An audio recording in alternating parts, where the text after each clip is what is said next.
Je ne peux que répéter ce qu'ont dit messieurs Guéguin et Maillard, et que vous savez tous pour l'avoir vécu. L'année 2020 restera pour le monde entier contemporain une année de crise sanitaire sans précédent, avec des conséquences, avec des conséquences économiques majeures, aussi bien pour les entreprises que pour les États, qui ont dû accroître d'une façon considérable leur déficit pour pouvoir financer les manques d'activité. Contrairement aux crises précédentes, lesquelles étaient d'origine économique, comme en 2008 ou en 2009, celle-ci a surpris tout le monde en nous attaquant sur le plan sanitaire et obligeant tous les organismes à revoir, dans un délai très bref, toutes leurs priorités. Dans ce contexte, notre association a enregistré des résultats au-delà de toute attente, grâce au soutien de ses financeurs. Nous avons été les bénéficiaires du « quoi qu'il en coûte » déclaré en mars 2020 par Monsieur le Président de la République. Néanmoins, tout ceci n'aurait été possible sans la force, sans le courage et l'engagement de l'ensemble des collaborateurs, qu'ils soient salariés ou bénévoles, qui tous ont contribué à traverser cette crise dans les meilleures conditions possibles. Il faut néanmoins satisfaire aux obligations légales et rendre compte aux membres de l'association de l'utilisation des fonds que nous avons perçus. Et comme nous en avons pris l'habitude, c'est donc avec la complicité de Madame Hénaf que je vais vous présenter ces comptes. Plusieurs éléments ont marqué les comptes de 2020. On va en citer que 4. L'installation en octobre dans ce nouveau foyer de Rospordin et la création de 5 places foyer de vie. Ça a déjà été signalé, l'ouverture à Carré du nouvel atelier de restauration. C'est un très bel investissement, je vous invite à passer, qui sera très bientôt ouvert à tout public. L'obtention de plusieurs crédits non reconductibles, soit dans le cadre d'un plan d'aide à l'investissement, comme à Carnével, soit pour faire face à des dépenses de fonctionnement et de salaire liées à la crise Covid, ou encore pour couvrir des dépenses de formation. Enfin, il me faut signaler un investissement conséquent qui n'apparaît pas directement dans les comptes qui vont vous être présentés, car réalisé par l'entreprise Atelier Adapté, Atelier de Cornouailles, investissement réalisé sur le site de Gwengat et permettant un agrandissement et une mise aux normes de la cuisine centrale. Une remarque complémentaire, depuis le 1er janvier 2020, l'association applique un nouveau plan comptable national des associations. Alors son avantage est que les comptes entre les associations sont désormais comparables. Son inconvénient, c'est que les comptes présentés en 2019 et ceux sur 2020 sur les mêmes lignes ne sont pas strictement comparables. Mais soyez rassurés, le solde est bon. Pour rentrer plus en détail dans les chiffres, Madame Hénaf va vous exposer le compte d'exploitation, qui, comme je le rappelle tous les ans, est l'accumulation quotidienne des dépenses et des recettes, et ce, en les analysant par catégorie. Après son intervention, je vous présenterai la situation de nos avoirs et nos dettes, ainsi qu'un focus sur les participations financières de Canard Mort dans différentes structures et les objectifs que le conseil d'administration s'est fixé en matière financière pour les années à venir. Allez, Sandrine, à vous. Bonjour à tous. Donc moi, je vais vous présenter le compte de résultats en commençant par le chiffre d'affaires. Moi, je vais me déplacer un peu. Je préfère faire version météo. Donc le chiffre d'affaires 2020, c'est 30 887 000 euros.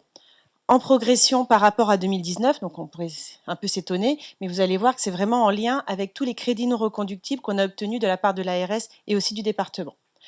Alors, en termes de sources de financement, on a le conseil départemental du Finistère, ça représente 47% de nos ressources, on a un peu plus de 14 millions d'euros.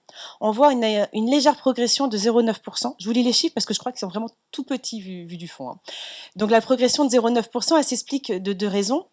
On a ouvert ce bâtiment à Rospordin qui s'ajoute avec 5 nouvelles places. Donc les nouvelles places amènent des crédits supplémentaires. Et après, on a eu un petit peu de crédits non reconductibles en lien avec la crise sanitaire de la part du département. On fait apparaître pour la première fois un nouveau petit morceau dans le camembert, c'est le conseil départemental, des autres départements, des départements extérieurs. On est dans le Finistère. Le Finistère, c'est notre financeur principal. Mais après, on accueille quelques résidents dans nos établissements où il y a de l'hébergement qui sont financés par des départements extérieurs, parce que pour ceux qui savent un petit peu plus précisément, au niveau de l'aide sociale, c'est l'aide sociale du premier département d'accueil dans un établissement médico-social qui intervient tout au long de la vie de la personne handicapée. Donc on a 15 personnes au niveau de l'association Corps Armor. Donc vous voyez, ça représente, bon ici c'est pas 47%, c'est 1%, ça représente 414 000 € de recettes. Ensuite, on a l'ARS, c'est 22% du chiffre d'affaires, une progression très nette en 2020. Vous voyez, les ESAT, ça progresse de 2,9%. Les forfaits soins qui concernent les forfaits d'accueil médicalisé, le SAMSA, la résidence autonomie, ça progresse de 47%. Si on regarde les chiffres, toutes choses égales par ailleurs, entre 2019 et 2020, le taux d'évolution des financements, c'est 0,8%. Pourquoi est-ce que ça progresse autant ? Parce qu'on a eu des crédits non reconductibles. Au niveau des ESAT, c'est uniquement en lien avec la crise sanitaire, hein. Et par contre, au niveau des forfaits soins, on a eu quand même presque 300 000 € de crédits non reconductibles en lien avec la crise sanitaire, mais on a eu 620 000 € de crédits non reconductibles pour des aides à l'investissement. Entre autres, sur ces 620 000 €, on en a 560 000 € qui sont pour la rénovation et l'extension future du foyer de Carnével. Donc, on a monté un dossier sur l'année 2020 auprès de l'ARS, on a donné un certain nombre d'éléments et ils ont validé notre projet pour revoir, réhabiliter le site. Donc cet argent, pour l'instant, on l'a perçu, il est dans nos comptes. Le projet, après, viendra dans les années à venir. Ensuite, on a la participation des usagers. Ça représente 11% du chiffre d'affaires global. On est un petit peu en baisse, moins 0,6%. Là encore, c'est en lien avec la crise sanitaire. Les accueils de jour et l'accueil temporaire ont été fermés une partie de l'année 2020. Donc, de fait, ces établissements-là étant fermés, les usagers n'ont pas participé, il n'y a pas eu de ressources. À côté de ça, au niveau des UVE, on a eu un petit peu plus de présence journalière, donc on a un peu plus de recettes. Ça vient de temporiser un petit peu cette baisse. Le chiffre d'affaires des ESAT, ça représente 15% de notre chiffre d'affaires global. On est à 4 536 000 €. On a quand même une baisse de 11% sur l'année 2020. Là, on a vraiment vécu en plein la crise sanitaire. Les établissements ont été fermés quelques mois sur l'année 2020. Certaines activités ont mis du temps à reprendre. Les activités restauration, par exemple, viennent juste de rouvrir sur les selfs. On peut juste pointer les activités blanchisserie. Ce sont les seules qui ont connu une progression du chiffre d'affaires sur l'année 2020. Et après, on a juste les autres recettes, on a 1 million d'euros, ça diminue un petit peu. Dans les autres recettes, on retrouve essentiellement tout ce qui est les aides au logement et tout ce qui touche au remboursement de repas, pardon. Donc là, c'est les remboursements de repas qui sont surtout en baisse. On va continuer avec le résultat d'exploitation. Donc, on va comparer 2020 à 2019. Le résultat d'exploitation, c'est 1 390 000 € en 2020. Vous voyez une nette progression par rapport à 2019. Alors, tout d'abord, au global, on voit qu'il y a des lignes avec des zéros en 2019 ou 2020. Donc là, c'est vraiment le nouveau règlement comptable des associations qui s'applique et qui fait qu'on a des changements de présentation. Donc on peut juste faire un petit point sur la première ligne. Les cotisations, normalement, dans les fondations et les associations, les cotisations, souvent, sont les ressources principales de fonctionnement. Bon, à Corps Armor, vous voyez que c'est pas significatif, mais dans la présentation, c'est la première ligne. En éléments significatifs sur les produits d'exploitation, donc on arrive à 31 millions d'euros. On a parlé du chiffre d'affaires. On peut juste faire un petit point sur les subventions d'exploitation qui précédemment étaient bien distinctes. Maintenant, c'est intégré dans le chiffre d'affaires. Pareil sur les contributions financières. Avant, c'était noyé dans les autres produits. Maintenant, c'est bien mis à part et ça représente quasi essentiellement les frais de siège de Thienglaz. On va surtout s'arrêter sur les autres produits où il y a une légère différence entre 2019 et 2020. On était à 5 millions en 2019, on passe à 77 000 € en 2020. Donc ça diminue un petit peu. C'est tout simple, c'est la magie des chiffres. les 5 millions d'euros, c'est les recettes qui viennent atténuer toutes les dépenses de personnel. Donc, on a les remboursements de formation, les remboursements d'indemnités journalières, on a l'aide au poste pour les travailleurs des AT. Donc, avant, c'était intégré ici au niveau des produits. Maintenant, ça vient minorer les dépenses de personnel. Donc, c'est pour ça qu'au niveau du personnel, on passe de 24 millions à 19 millions. Donc, on retrouve bien nos 5 millions. C'est juste qu'ils sont positionnés à notre endroit. Et là encore, c'est l'impact du nouveau règlement comptable des associations et des fondations. Si on regarde le total des charges d'exploitation, on est à 29 749 000 euros. On voit qu'on a une diminution sur les achats de marchandises et de matières premières. Donc là, c'est vraiment en lien avec l'activité des ESAT. Le chiffre d'affaires a diminué, donc c'est normal qu'au niveau des achats de matières premières, ça diminue à peu près en proportion.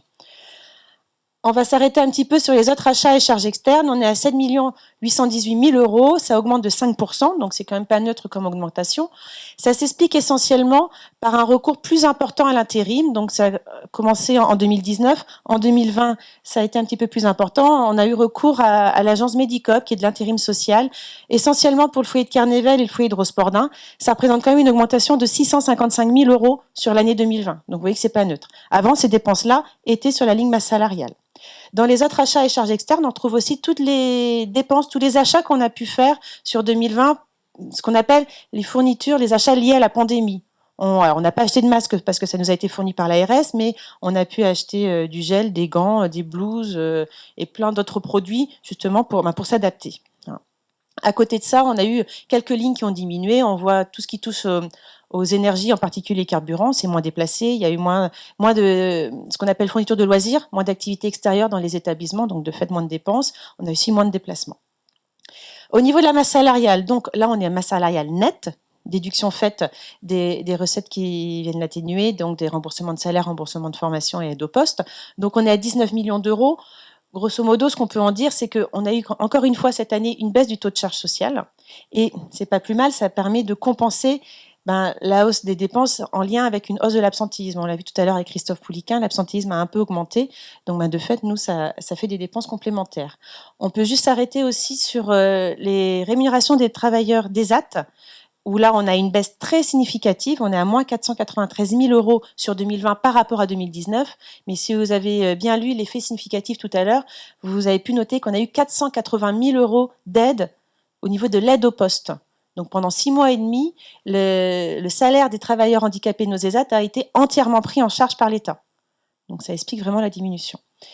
Et un dernier point, c'est les dotations aux amortissements et provisions. On voit qu'on est à 1 157 000 euros, ça diminue légèrement. Encore une fois, dans les faits significatifs, on indiquait que l'atelier restauration de Carhaix et tous les investissements d'ouverture liés à cet établissement à Rospordin sont comptabilisés en immobilisation en cours au 31 décembre 2020. Donc on n'a pas commencé à les amortir.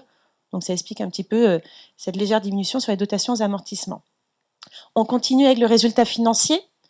Bon, pas grand-chose à se dire, il est négatif, moins 18 000 euros. Les produits financiers, on est à 25 000 euros. Vous voyez que ils diminuent, ils sont vraiment très peu importants. On verra, M. Moreau vous présentera tout à l'heure la trésorerie. Vous verrez que la trésorerie, elle continue d'augmenter, entre autres avec les crédits non reconductibles qu'on perçoit.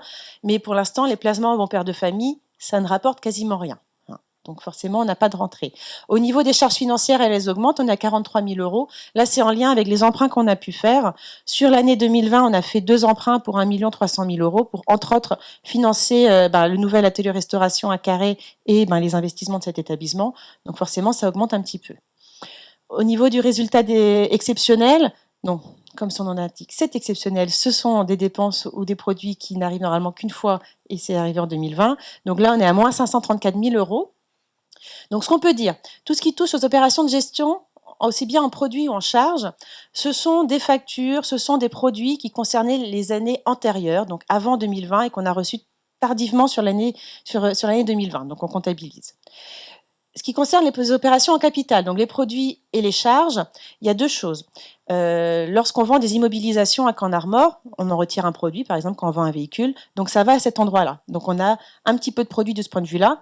Ce qu'on a surtout comme produit dans ces lignes, c'est que 2020 se sont dénuées plusieurs opérations de défiscalisation qu'on a pu faire, et donc on a eu des produits exceptionnels aussi bien au niveau des remboursements de TVA, de charges sociales, ou même des remboursements de taxes sur les énergies. Donc pour ça, on s'est fait aider d'un cabinet, donc il y a des honoraires dans les charges, et donc on a des produits exceptionnels en opération de capital. En net, ça fait à peu près 167 000 euros de produits qu'on a eu. Et donc, pour finir, en reprise ou dotation exceptionnelle, donc, on retrouve les reprises ou les provisions retraite, assez classiquement. On a surtout, en 2020, on a eu, je vous ai dit tout à l'heure, 620 000 euros de crédits non reconductibles concernant des investissements. Cette somme-là, on l'a eu, on la retrouve dans le chiffre d'affaires, mais on n'a rien dépensé sur cette année, on n'a pas fait les investissements. Donc, on a constaté dans les dotations exceptionnelles une provision réglementée pour le renouvellement des immobilisations pour 620 000 euros. Et donc, pour l'instant, on va retrouver cette somme en haut de l'actif, en haut du passif, pardon. Et quand on réalisera les investissements, on commencera à reprendre cette somme. Donc voilà pour le résultat exceptionnel. Et on va en finir avec le résultat comptable et budgétaire. Donc le résultat comptable, alors pour être très précis, je ne le connais pas par cœur encore. Désolée. Parce que là, on a l'impression que notre résultat de comptable est 833 000 euros. On reprend la reprise de résultat, on a un résultat budgétaire de 833 000 euros. Donc le résultat comptable, c'est 833 496 euros. On avait un établissement qui avait un refinancement de résultat par l'ARS, 528,41 euros de déficit refinancé, pour être précis. Et on a un résultat budgétaire de 832 968 euros. Donc, comme le disait tout à l'heure, je crois que c'était Sébastien, c'est une année très exceptionnelle. On a un résultat assez inattendu et très positif, alors que la situation sanitaire était quand même très particulière. On peut simplement se dire que dans le détail, au niveau des résultats qu'on appelle conventionnés, c'est-à-dire issus des financements du département et de l'ARS, on est en déficit de moins 2 000 euros. Donc, grosso modo, on a l'équilibre. Et donc, tout le résultat se fait sur les fonds propres de l'association. On a 650 000 euros de résultats pour les ESAT, et qui sont clairement à mettre en lien avec les 480 000 euros d'aide au poste qu'on a reçus de l'État. Vous voyez que même sans l'aide au poste, on aurait sorti un résultat excédentaire sur nos activités d'ESAT. Et après, on a un résultat positif sur ce qu'on appelle la vie associative, en lien avec les recettes liées aux produits de défiscalisation, que je vous ai dit tout à l'heure. Donc voilà pour le compte de résultat. Monsieur Moreau va prendre la suite sur le bilan. Je vais y arriver. Je n'ai pas quasi tout. Voilà. Voilà, le fait qu'on soit à deux voix, ça vous évite de vous assoupir un petit peu. Parce que la présentation des chiffres, je sais que c'est pas toujours, comme j'avais dit il y a quelques années, c'est quand même un grand moment de solitude pour le trésorier, parce que matérialiser en chiffres toutes les activités qui se sont déroulées, c'est pas toujours palpitant. Alors le bilan, bon, comme je vous le disais, ça reprend les avoirs et les dettes de l'association, donc la situation au 31 décembre. C'est une situation instantanée. Dès le 1er janvier, elle était différente. Alors dans l'actif sont portés donc la partie gauche du bilan. Ce sont d'abord les investissements. Le programme d'investissement de 2020 a poursuivi l'effort de ceux de 2019 avec 2 220 000 euros d'acquisition, dont près d'1,4 million uniquement pour le pôle de restauration de Carré. Ensuite, 240 000 euros pour l'aménagement du foyer de la Rospordin. Le solde étant destiné à du renouvellement de matériel dans les ESAT, par exemple, ou à de nouveaux outils informatiques, ou enfin à des renouvellements de véhicules. Ces investissements ont été financés à hauteur d'1,3 million euros d'emprunts bancaires qu'on retrouvera tout à l'heure au niveau du passif. Sont enregistrés aussi dans l'actif les participations financières dont je vous parlerai tout à l'heure pour 400 000 euros. Il figure aussi les stocks nécessaires à l'activité commerciale des ESAT, ainsi que des créances. Ce sont des sommes qui sont à recevoir des clients des ESAT, à recevoir de nos organismes financeurs, et ce pour près de 3 millions d'euros. Enfin est enregistrée la trésorerie, qui, du fait des bons résultats des années précédentes et de ceux excellents de cette année, progresse cette trésorerie et se monte à plus de 12 400 000, dont 2 400 000 en placement financier. Comme je le garantis chaque année, les placements financiers sont strictement faits sans aucun risque sur le capital. Il est exact, comme disait Madame Hénave tout à l'heure, que ça rapporte peu. Mais il faut peut-être moins rapporter plutôt que de spéculer. Et ça n'est pas le genre de la maison jusqu'à nouvel ordre. Dans le passif sont valorisées les dettes.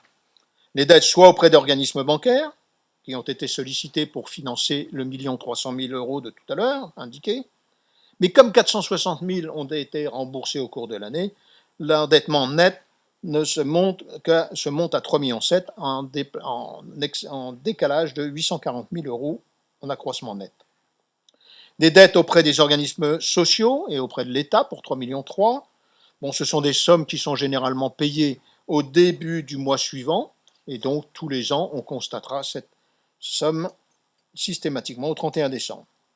Les sommes dues au 31 décembre de l'année aux fournisseurs pour 1,2 million, qui ne présentent rien d'anormal.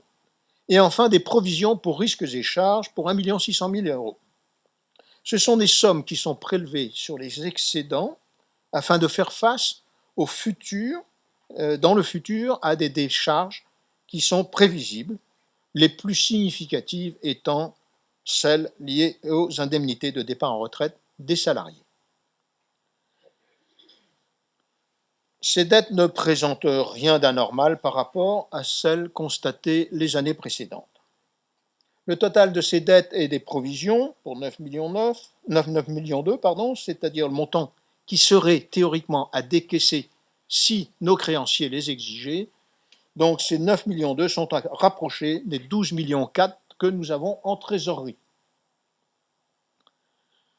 Donc pas de souci de ce côté-là. La différence entre nos avoirs et nos dettes donne les capitaux propres, dont les origines sont diverses, soit les excédents d'exploitation des années antérieures, soit des legs, soit des assurances-vie que nous avons perçues, soit des excédents affectés à l'investissement ou encore des subventions d'investissement. Et c'est dans ces rubriques-là que vous aurez à affecter le résultat 2020. Ces capitaux propres se montent à près de 15 millions d'euros. Je voudrais faire une remarque concernant ce qui s'appelle la capacité d'autofinancement de l'association. Pour simplifier, la notion de capacité d'autofinancement, elle est globalement constituée du résultat et du montant des amortissements. Elle représente l'aptitude que nous avons à faire face à nos échéances. C'est le chiffre qui est observé attentivement par les organismes bancaires. Les investissements que nous leur demandons de financer seront-ils assez rentables, entre guillemets, au cours de leur vie pour rembourser les emprunts sollicités? On peut dire, pour simplifier, que l'amortissement ou les amortissements sont un étalement dans le temps d'une dépense conséquente. Et les sommes des amortissements doivent nous permettre au moins de faire face aux échéances des crédits bancaires sollicités. Comme l'année dernière, je vais vous présenter, faire un focus sur les participations financières de notre association. Le Canard Mort est actionnaire de 3 structures juridiques, 2 groupements d'intérêt public et une entreprise adaptée. Le groupement d'intérêt public de Thienglas a été créé en 87 en partenariat avec l'hôpital Gourmelin. Alors maintenant, il ne s'appelle plus Gourmelin, mais bon, je ne sais plus comment il s'appelle, il a changé de nom. Il a souhaité qu'on retire le nom de Gourmelin puisqu'il avait déménagé. Voilà, d'accord. Bon, vous avez ça. Je vais tâcher de le noter pour l'année prochaine pour éviter de ressortir Gourmelin. Mais enfin, tout le monde sait ce qu'est l'hôpital Gourmelin. Le Canard Mort en détient 45% des parts et notre association assure la gestion financière, commerciale quotidienne, ainsi que celle du personnel. Le PSM, donc oui, enfin Gourmelin, quoi, est propriétaire des locaux et le résultat 2020 se monte à 132 000 € pour un chiffre d'affaires d'1,3 million.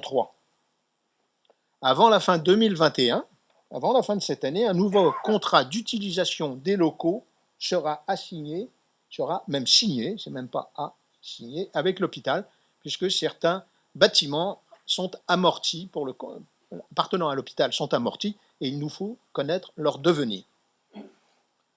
Le groupement d'intérêt public de Carré a été créé en 1994 en partenariat avec l'hôpital de Brest, cette fois-là, avec des apports en capitaux. Nous en détenons 40% et l'activité blanchisserie a dégagé 1,6 million € de chiffre d'affaires et un bénéfice de 41 000 €. Il emploie du personnel, ce GIP, du personnel appartenant, dépendant soit de l'ESAT de Carré, soit de l'hôpital, mais aussi directement rattaché au GIP lui-même. Après l'achat d'une parcelle de terrain en 2020, une extension est programmée sur 2021 afin de faire face à l'accroissement d'activité. Actuellement, 1000 tonnes de linge sont travaillées chaque année. Non, pas chaque jour, 1000 tonnes. C'est 5 tonnes jour. Non, 1000 tonnes jour. Bon, 5 tonnes. C'est en dessous des 5 tonnes, parce qu'à partir de 5 tonnes, c'est une. Actuellement, nous sommes soumis à une déclaration vis-à-vis de la pollution, alors qu'au-delà de 5 tonnes, nous sommes soumis à autorisation. Laquelle autorisation demande une enquête publique pour savoir si tout est mis en place, tout est mis en œuvre pour préserver l'environnement. C'est pour ça que le chiffre de 5 tonnes est important. Les ateliers de Cornouailles sont la troisième entité. Nous avons été amenés à modifier les statuts pour transformer l'EURL en SASU. Voilà, vous êtes contents, vous savez ce que ça donne. L'entreprise unipersonnelle à responsabilité limitée, EURL, c'est facile, ça c'est bien à l'occasion d'un repas familial, ça, de le caser comme ça. Avait pour inconvénient de rendre le gérant personne physique, personnellement et juridiquement responsable de ce qui pouvait advenir au cours de la vie de la société. Par exemple, intoxication alimentaire, puisque l'atelier de Cornouailles dispose d'une cuisine. Grave accident du travail. Le départ en retraite de M. Pierre-Yves Lefilide nous a amené à transférer ce risque d'un individu vers la structure, l'association Canard Mort. Et la SASU, Société par action simplifiée unipersonnelle, a l'avantage de pouvoir être dirigée par une autre structure juridique. Ainsi, le comité de direction des ateliers de Cornouailles est composé ès-qualité du président de l'association, et non pas de M. Guéguin, mais du président, du directeur général et du trésorier de l'association. Aujourd'hui, c'est Guéguin, Maillard, Moreau. Demain, ça peut être 3 autres individus. Les statuts précisent que ce sont leurs fonctions qui sont représentées au sein du comité de direction. Un comité de surveillance, lui, est composé du comité de direction qui est complété par 3 administrateurs nommés par Canard Mort. Ce choix juridique ne change absolument pas et il ne change strictement rien dans le fait que Canard Mort détient 100% des actions d'ADC. Il s'agit, vous l'avez compris, simplement d'un choix juridique. Un très lourd investissement d'1,3 million a été consacré à une extension de la cuisine et à un aménagement des locaux sociaux. Le chiffre d'affaires en baisse, du fait de la pandémie, le chiffre d'affaires en baisse à 1,3 million a été lui-même associé à un investissement réalisé, n'ont pas permis de dégager un résultat positif, puisque ce dernier ressort déficitaire de 89 000 €. En conclusion, nous pouvons nous réjouir d'avoir traversé 2020 sans remise en cause de nos modèles de fonctionnement et de nos structures. Comme je le disais pour débuter, nous avons été pleinement bénéficiaires du quoi qu'il en coûte. Néanmoins, restons vigilants. Contrat pluriannuel d'objectifs et de moyens 2022-2026. Lourd programme pluriannuel d'investissement à l'horizon de 5 à 7 ans. Évolution de l'organisation. Mise en place de contrôles internes, d'un contrôle qualité. Développement de nos activités tant sociales que commerciales. Tous ces éléments ne doivent servir qu'à l'amélioration continue des actions à destination des personnes accompagnées dans nos établissements et dans nos ESAT. Tels sont, mesdames et messieurs, les éléments que le conseil d'administration souhaitait vous présenter à l'occasion de cette assemblée générale de clôturant 2020.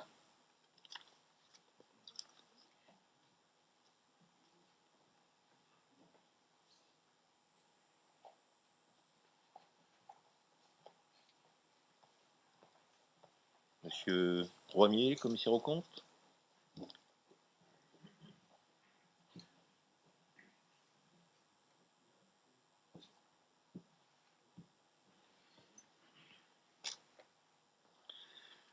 Bonjour à toutes, bonjour à tous. Effectivement, je m'appelle Thomas Roimier et je suis associé au sein du cabinet KPMG et j'ai la chance de pouvoir être votre commissaire aux comptes déjà depuis quelques années.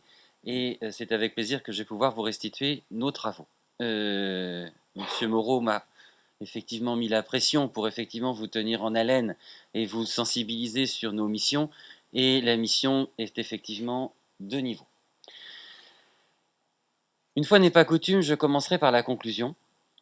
Et après, je vous expliquerai comment est-ce qu'on est arrivé à cette conclusion. La conclusion, c'est que, en vertu des dispositions qui nous sont confiées par la loi, car effectivement, notre mission de commissaire aux comptes est une mission dite légale. Vous avez d'une part un service administratif qui établit les comptes sous la houlette et le contrôle et l'accompagnement de l'expert comptable et de ses équipes qui interviennent sur Canard Mort.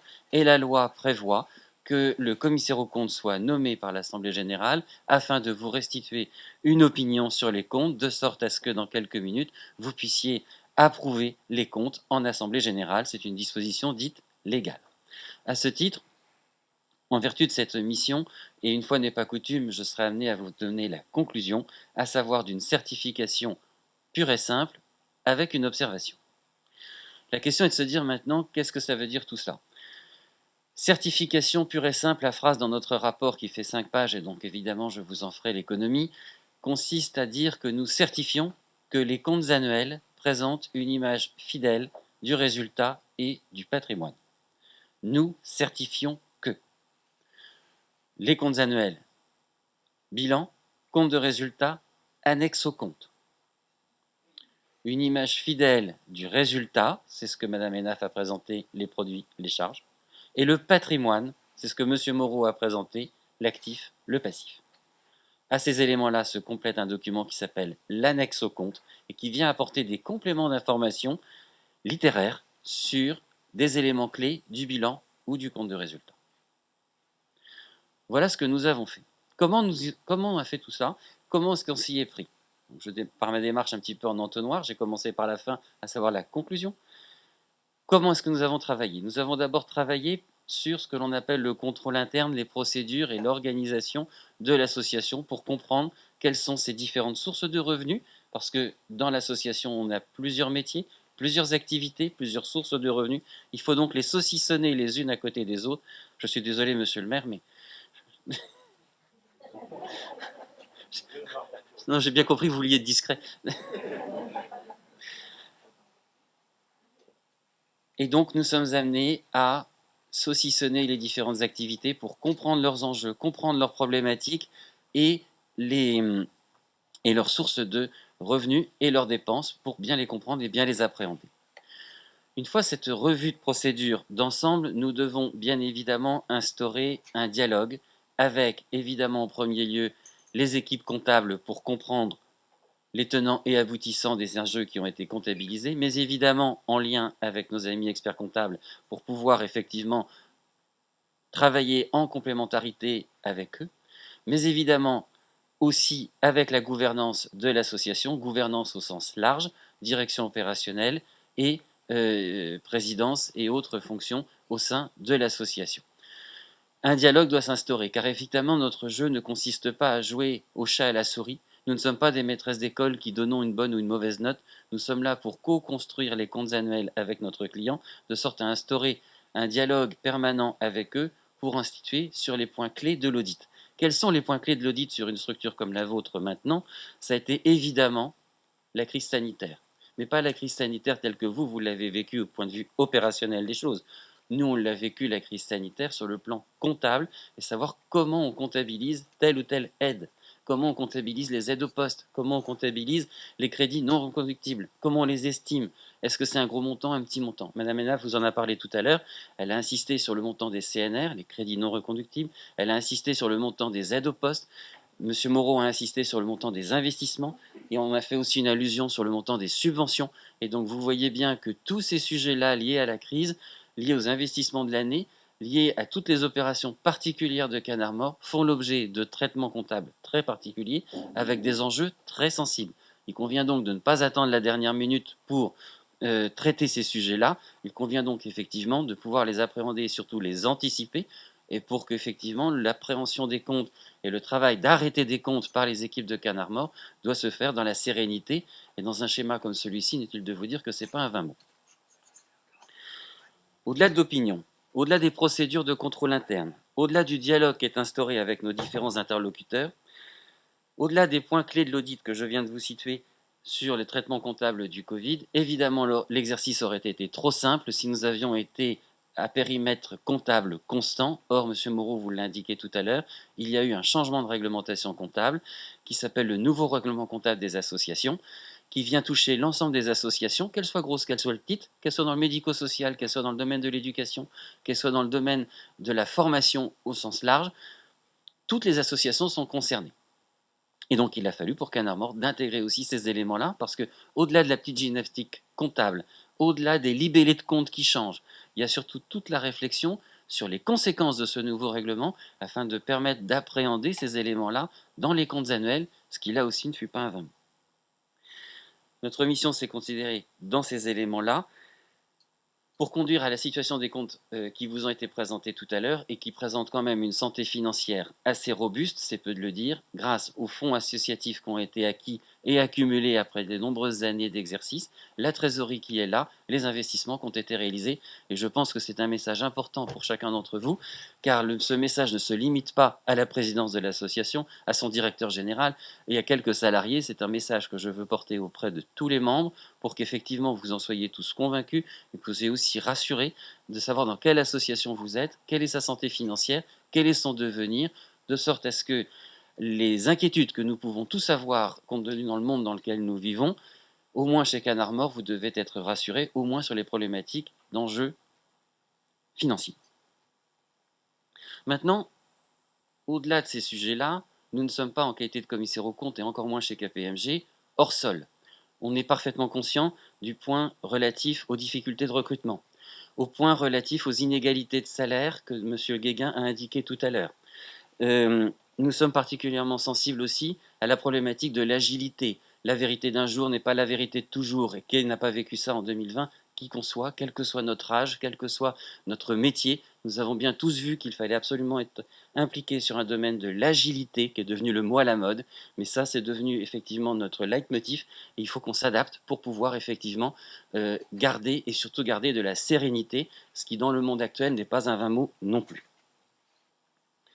Mon propos ne serait pas complet si aujourd'hui, dans ces présentations de performances financières qui montreraient les résultats d'une année, n'en déplaise à M. Moreau, qui montreraient effectivement la solidité financière d'une association et de se dire on a fait maintenant une bonne année, eh bien, retenez déjà que les comptables que nous sommes commençons à s'intéresser à un sujet un tout petit peu connexe qui s'appelle la performance extra-financière, qui est un sujet qui commence à pointer le bout de son nez, qui n'est pas un sujet à la mode, c'est tout simplement un sujet de se dire Monsieur le directeur général, Monsieur le président, Madame la directrice financière, avez-vous fait chez Canard Mort une bonne année?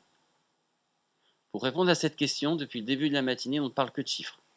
Et M. Moreau a indiqué sur la difficulté de relater une activité comme la vôtre sur l'angle purement financier et comptable. Eh bien, chez KPMG et comme chez certains acteurs, on réfléchit aujourd'hui à comment communiquer sur ce qu'on appelle la performance extra-financière. Dans la performance extra-financière, on va y trouver évidemment tout le domaine de la RSE, mais RSE au sens très large. Monsieur Pouiquin insisterait sur la parité homme-femme, insisterait sur les égalités de salaire, insisterait sur les rapports au sein de la gouvernance de l'association sur la parité homme-femme avec une féminisation des certaines instances de direction. Voilà sur cet aspect parité, mais bien évidemment, et c'est pas chez Canard Mort que je vais l'insister sur la notion de société inclusive, ainsi qu'un certain nombre de sujets sur le handicap et autres pour intégrer ça dans les entreprises aujourd'hui pour mesurer leur fameuse performance extra-financière et répondre demain à la question « Avez-vous fait une bonne année ?» Oui, j'ai fait une bonne année sur ma performance financière, ma première jambe, parce qu'on ne l'oublie pas quand même. Une deuxième élément qui est ma performance extra-financière, ce qui est ma deuxième jambe pour dire que globalement, j'ai fait une bonne année. Et le sujet maintenant sur cette performance extra-financière va être de ce qu'on appelle, entre guillemets, mesdames, vous m'excuserez, la monitorer, comme un monitoring, de sorte à la mettre avec des objectifs en début d'année, des outils de pilotage et des comptes rendus, comme quand on fait un bilan financier, comme quand on fait un budget en début d'année, eh bien on se donne des objectifs et on les compare par rapport au réalisé. Voilà ces sujets-là, voilà ces sujets d'actualité, et je préférais terminer mon propos sur un sujet d'ouverture comme celui-là, et de commencer finalement par mon mot de conclusion, qui était que nous avons certifié les comptes sans réserve, mais avec une observation cette année liée au changement de réglementation comptable. Voilà mon propos, voilà un petit peu aussi les messages que je voulais indiquer, tant sur la santé financière de l'association que des problématiques et des enjeux d'aujourd'hui, notamment en termes de recrutement et d'égalité salariale, et aussi les investissements et ses projets. Mon propos ne serait pas complet si je ne vous relatais pas le deuxième rapport, car j'insiste sur le fait que le premier rapport est un rapport dit d'opinion. Nous certifions que les comptes annuels présentent une image fidèle du résultat et du patrimoine de l'association. C'est un rapport d'opinion, je formule à votre égard une opinion. J'ai un deuxième rapport à porter à votre connaissance qui, là, pour le coup, n'est pas un rapport d'opinion, c'est un rapport purement descriptif qui reprend l'ensemble des conventions réglementées, c'est-à-dire les conventions dans lesquelles un des membres de la direction de l'association, son conseil d'administration ou sa présidence, serait aussi membre d'une autre association ou d'une autre structure juridique avec qui Canarmor entretient une relation. Et dans un souci de transparence, vous allez me dire que la transparence est devenue un mot à la mode, sauf que ce texte-là, il remonte à au moins 1966, et dans lequel, effectivement, le commissaire aux comptes que je suis doit vous relater l'ensemble des conventions qui ont été passées avec une structure et avec une autre pour vous permettre d'avoir la pleine connaissance de cause des informations et des conditions financières qui ont été appliquées. Ce rapport a été émis début juin et porté à la connaissance de nos interlocuteurs. Il fait 4 pages de conventions réglementées avec à chaque fois des montants et autres. Retenez juste que ce sont les mêmes éléments d'une année sur l'autre, que ceux qui soient intéressés peuvent en prendre connaissance, mais je pense que si Monsieur le Président m'autorise, à ne pas en faire une lecture exhaustive, parce que je pense que là, pour le coup, je vais avoir du mal à rendre le sujet passionnant, de vous dire qu'on a refacturé à ATC tel montant, à telle structure tel autre montant. Voilà, donc sachez juste que pour ceux que ça intéresse, ce document est à la disposition et qu'il reprend de manière descriptive l'ensemble des conventions.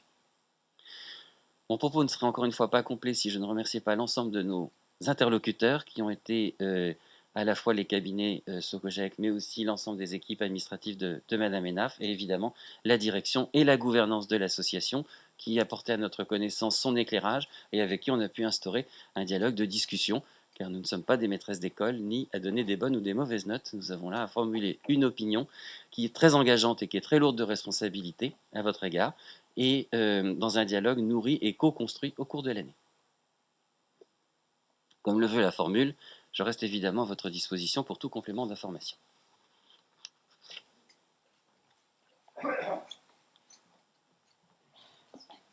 Eh bien, merci, Monsieur Ramier. Je pense qu'après un tel rapport, vous n'aurez pas de difficulté à voter le rapport financier. Hein? Si, non. Quelqu'un est contre? Quelqu'un s'abstient? Merci.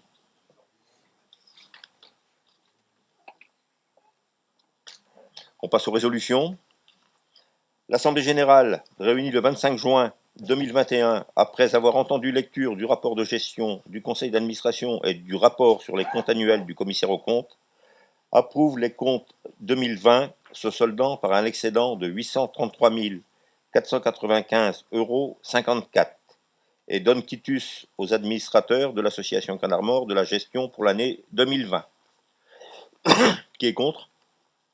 Qui s'abstient? Merci. Résolution numéro 2. L'Assemblée générale approuve le rapport financier et les affectations de résultats suivantes pour l'année 2020. 1469,52 €. Résultat de gestion conventionnée 2020 ARS et Conseil départemental en attente de contrôle au poste. Résultat sous contrôle de tiers financeurs.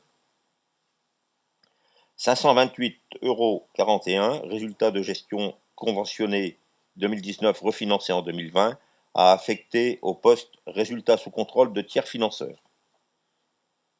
Enfin, 834 965,06 €. Résultat de gestion propre 2020 à affecter au poste report à nouveau déficitaire pour 67 442,71 €, au poste report à nouveau excédentaire pour 292 915,61 € et au poste excédent affecté aux investissements pour 609 492,16 €. Qui est contre? Qui s'abstient? Merci. Résolution numéro 3. L'Assemblée générale approuve les informations reprises dans le rapport du commissaire aux comptes au sujet des conventions réglementées. Qui est contre? Qui s'abstient? Merci. Et enfin, résolution numéro 4. L'Assemblée générale fixe le montant de la cotisation de l'année 2022 à 10 €. Quelqu'un est contre? Quelqu'un s'abstient? Ok, merci.